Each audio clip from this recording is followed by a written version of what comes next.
Hi, my name is Ava, and today I'm going to be talking about niche aesthetics on social media.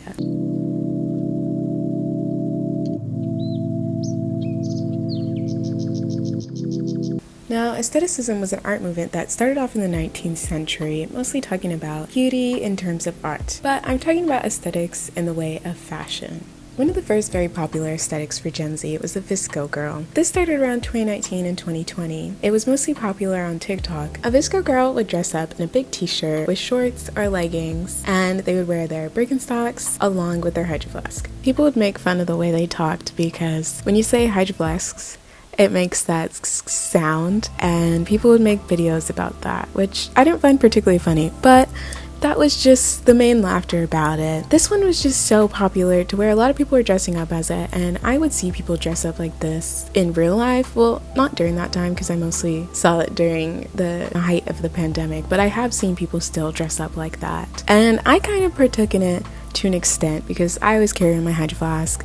I had my little Birks. I had fake ones at the time. I mean, it was easy to dress up like that. It was very simple and a nice way to dress up in the summer. I totally forgot to tell you guys why they're called VSCO girls, and it's because of the app called VSCO, and it's a photo editing app where you can put filters and edit the lighting of your photos, and people in there would post extremely aesthetic photos. Now, there are a lot of small aesthetics that pop up on social media, and today I'm going to be going into a few specific ones that are more popular. These ones are Y2K, cottagecore, alt, and the clean girl aesthetic. There are probably more popular ones than the ones that I've chosen, but these are the ones I want to talk about today. The first one is Y2K, and this is anyone who dresses in 90s fashion or early 2000s fashion. A lot of this fashion is based off of celebrities. You see a lot of photos from the red carpet around that time, and it's not really photos from everyday people, and if it is, it's people emulating these celebrities. So most people who dress in Y2K fashion wear things like velour jumpsuits and brands like Juicy Couture and Baby Phat. And this aesthetic is technically the McBling aesthetic, but Y2K is just a catch-all word for anyone who dresses like the 90s or like the 2000s. And the McBling aesthetic is what I just explained, with the bright pink and the jumpsuits and rhinestones and very gaudy jewelry. An it girl of this time was Paris Hilton, and she still is reclaiming her title as the Y2K princess and still wearing her jumpsuits and wearing the bright pink. The next aesthetic is cottagecore, and cottagecore was very popular during the brunt of the pandemic where people just needed a form of escapism, and they did this through this aesthetic because this aesthetic was just people who wanted to get away from real life and they wanted to not have technology and just live in the forest, live in a little cottage, and live the more simple life. And people who wear this aesthetic often wear white flowy dresses with puffy sleeves or floral prints, and also a part of this aesthetic can be people going on picnics, and people will set up beautiful picnics and take pictures and just have fun, and that can be a part of the cottagecore aesthetic to some extent because cottagecore is very just looking pretty and being in nature. There's even subcultures of this aesthetic, even though this aesthetic is already niche. I don't know what it's called, but it's like mushroom core or fairy core, where they just like the little cute red mushrooms or they just want to be a fairy. And those do go into the cottagecore aesthetic just because it is also looking pretty and being in nature.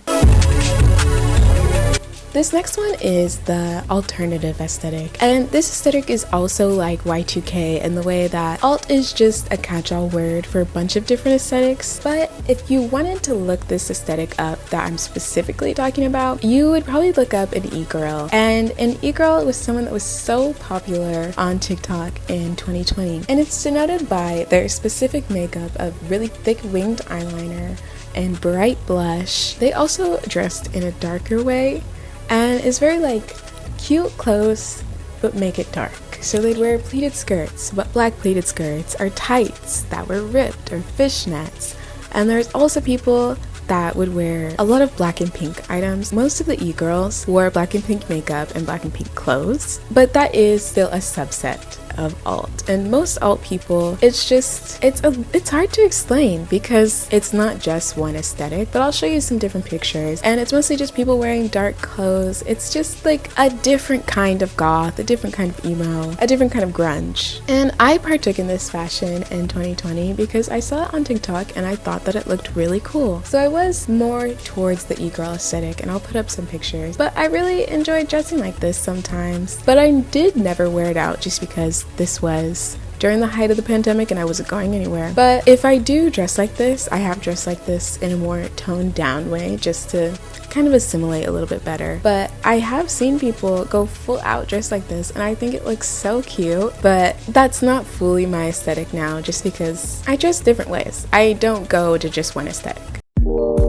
This last one is the clean girl aesthetic. I could probably make a whole entire video on this just because it's like a whole lifestyle. It's not just the clean girl aesthetic in the way of dressing, but it's a lifestyle in the way that it goes with that girl aesthetic, and that girl aesthetic often dressed like clean girls. I know it's a little confusing, but that's just how it is. So to dress like a clean girl aesthetic, you usually wear very minimal natural makeup. It's supposed to look like you're not wearing makeup at all. And then you wear little hoops like mine, and it's always slick back hair, nice like model ready all the time. And sometimes they'll wear their hair in claw clips, but if you do wear a claw clip, it still has to be slicked back in the front. And they'll always wear a neutral palette, sometimes with a neutral top, a dark jacket, and their little tiny square black sunglasses. And a lot of people have made Bella Hadid and Hailey Bieber as their icons for this style because a lot of people wish to dress like them and be like them, and they are the it girls of this aesthetic. This aesthetic is very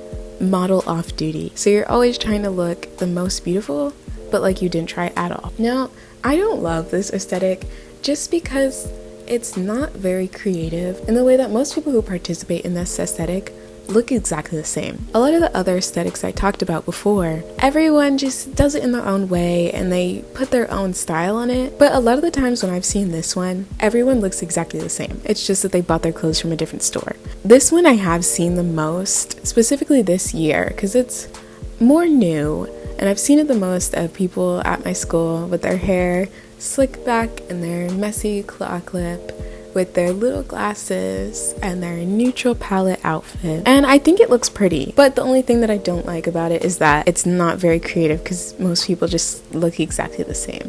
Now, I talked about how the clean girl aesthetic goes into the that girl lifestyle. And to be that girl, a lot of the people show daily vlogs, and it's always girls waking up at 5 a.m. in the morning and they're eating extremely healthy, they're working out, they're doing yoga, they're practicing mindfulness, they're taking showers and they smell good, they have perfect grades. It's just being the perfect girl. And I don't really know if that's how it started off, but it has now just turned into who can be the best perfect girl. People do daily vlogs on TikTok, like I said, and a lot of the times these people get hate just because the people watching them feel envious that their life is not like that. And I don't know if these girls that make these videos, I don't know if their life is actually like that or if that's just how they want to present. But a lot of the times people do get jealous just because it's really hard to have a life like that. And a lot of the times to have that life, you need to be wealthy in some way. And now that's not to say that you can't have a really nice, perfect, balanced life